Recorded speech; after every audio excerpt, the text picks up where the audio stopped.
Hello everyone, good morning. Welcome to our YouTube channel. કેમ છો બધા મજામાં જશો, એકદમ હેલ્ધી હશો. મસ્ત સવાર થઈ ગઈ છે. તો ગાઈઝ અત્યારે હું બનાવી રહી છું કઢી. તો ગેસ પર કઢીનો વઘાર કર્યો છે, કઢી ઉકળે છે તો કઢી બનાવી છે અને દૂધ નાસ્તો કરી લીધો. તો જુઓ મસ્ત ખાટી કઢી બનાવી છે. કઢીનો વઘાર પણ કરી લીધો છે સરસ. તો કઢીમાંથી એકદમ મસ્ત સુગંધ આવે છે. તો ગાઈઝ સાથે બનાવી છે કઢી સાથે વેડમી. તો વેડમી ગળી હોય એટલે ખાટી કઢી સરસ લાગે એમાં. અને શાકમાં બનાવું છું મગની મોગર દાળ કોરી. તો મગની મોગર દાળ, વેડમી, કઢી અને ભાત. તો દાળ મેં બાફી દીધી છે તુવેરની. તો દાળ થઈ ગઈ છે અને ભાત પણ થઈ ગયા છે કુકરમાં. તો ચાલો હવે કઢી બની જાય એટલે આપણે તુવેરની દાળનું મિશ્રણ તૈયાર કરી અને વેડમી માટે તૈયાર કરીએ એનો માવો. તો ચાલો ગાઈઝ હવે કઢી થઈ જાય એટલે કઢી ઉતારી લઉં અને પછી આપણે તુવેરની દાળની વેડમી બનાવીએ.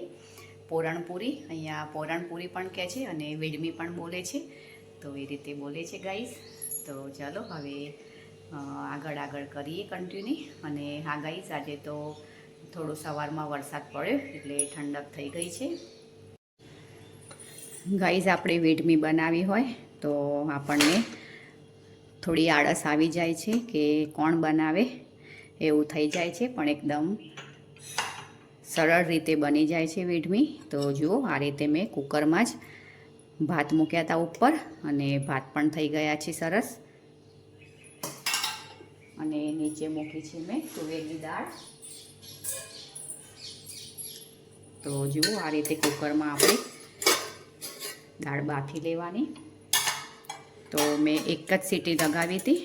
તો જુઓ સરસ દાળ એકદમ પાણી પણ નથી અને દાળ પણ સરસ ચડી ગઈ છે. તો દાળ પણ સરસ ચડી ગઈ છે અને એક જ સીટી લગાવી હતી મેં. તો આમાં કશું જ કરવાનું નથી. આપણે પાણી એકદમ ઓછું મૂકવાનું, જેમ આપણે ભાતમાં પાણી મૂકીએ ભાત બનાવવા ચોખામાં જેટલું પાણી નાખીએ એ રીતે જ પાણી નાખવાનું. તો સરસ દાળ બફાઈ જાય છે. તો અહીંયા મેં નાની 2 વાટકી દાળ લીધી છે. તો ગાઈસ અત્યારે મેં નોનસ્ટિક પેન લીધી છે. તો ચલો ગેસ ચાલુ કરી દઈએ હવે. તો આપણે આમાં તેલ ઘી કશું નાખવાનું જ નથી. અને આ દાળ બાફેલી છે એ આપણે આમાં નાખી દઈશું.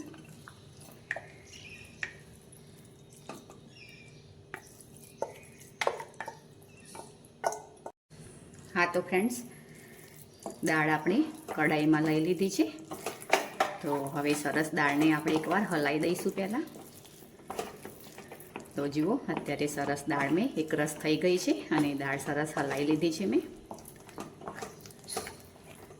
દાળમાં સહેજ પણ પાણી પણ નથી જુઓ. તો આપણે જેમ ભાતમાં પાણી મૂકીએ એ રીતે દાળમાં મૂકવાનું અને એક જ સીટી લાવવાની. તો સરસ દાળ ચડી જાય છે. તો ચલો હવે આમાં નાખીશું આપણે ખાંડ. તો 2 વાટકી આપણે ખાંડ નાખીશું.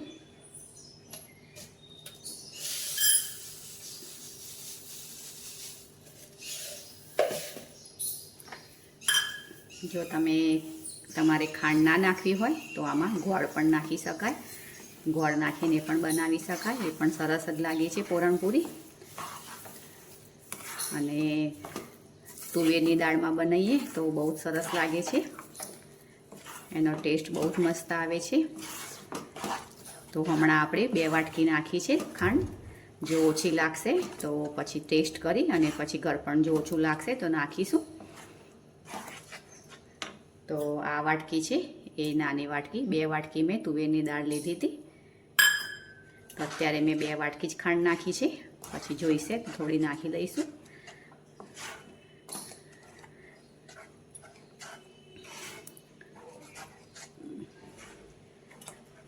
તો એમાં નાખીશું આપણે હવે.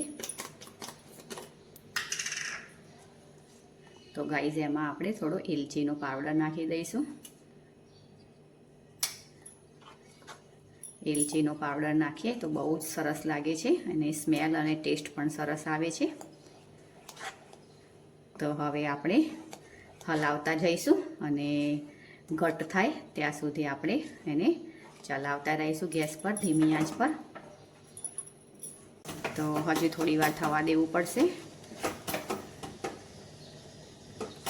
તો ચલો હવે હલાવતા રહીએ અને થોડું ઘટ કરી લઈએ માવો. હા તો ગાઈસ, અહીંયા આપણે માવો રેડી કરી લીધો છે પૂરણપૂરીમાં ભરવાનો. તો જુઓ સરસ મિશ્રણ તૈયાર થઈ ગયું છે અને આ રીતે આટલું ઘટ્ટ જ રાખવાનું તો સરસ પૂરણપૂરી બને છે. અને બને તો નોનસ્ટિક જ પેન વાપરવાનું એટલે એમાં ચોંટતું પણ નથી. તો જુઓ સરસ થઈ ગયું છે. તો ચલો હવે રોટલીનો આટો બાંધી અને પૂરણપૂરી બનાવી લઈએ.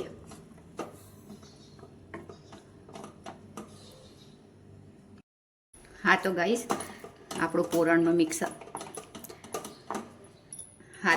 આપણું પૂરણપૂરીનું મિશ્રણ રેડી થઈ ગયું છે. તો હવે એમાં આપણે થોડી નાખીશું ખસખસ. તો આટલી નાખીશું આપણે ખસખસ. અને આમાં નાખવું હોય તો આપણે ટોપરાની છીણ પણ નાખી શકીએ, એ પણ સારું લાગે છે. તો ખમણેલું ટોપરું હોય તો એ પણ નાખી શકાય અને લીલું ટોપરું ના હોય તો સૂકા ટોપરાની છીણ પણ નાખી શકાય. તો હું અત્યારે છીણ નથી નાખતી. તો ચલો આમાં આપણે હવે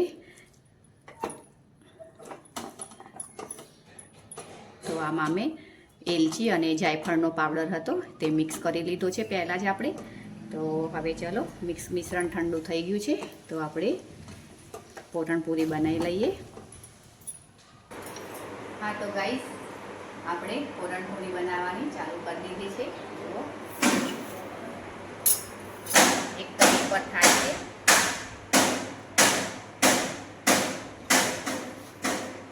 એક તવી પર થાય છે અને બીજી આપણે ભરી દઈએ મિશ્રણ આમાં.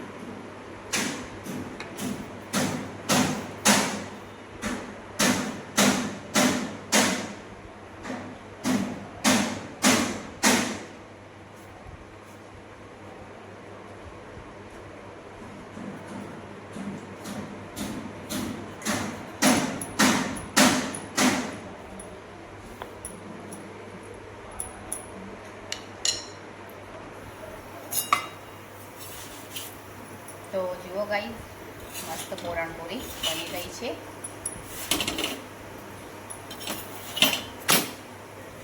ગાઈસ, આવો બધા પૂરણપૂરી જમવા. તો ચલો અમે પણ જમી લઈએ હવે અને આજનો વિડીયો આપણે અહીંયા જ એન્ડ કરીશું. Okay friends, thank you and bye bye.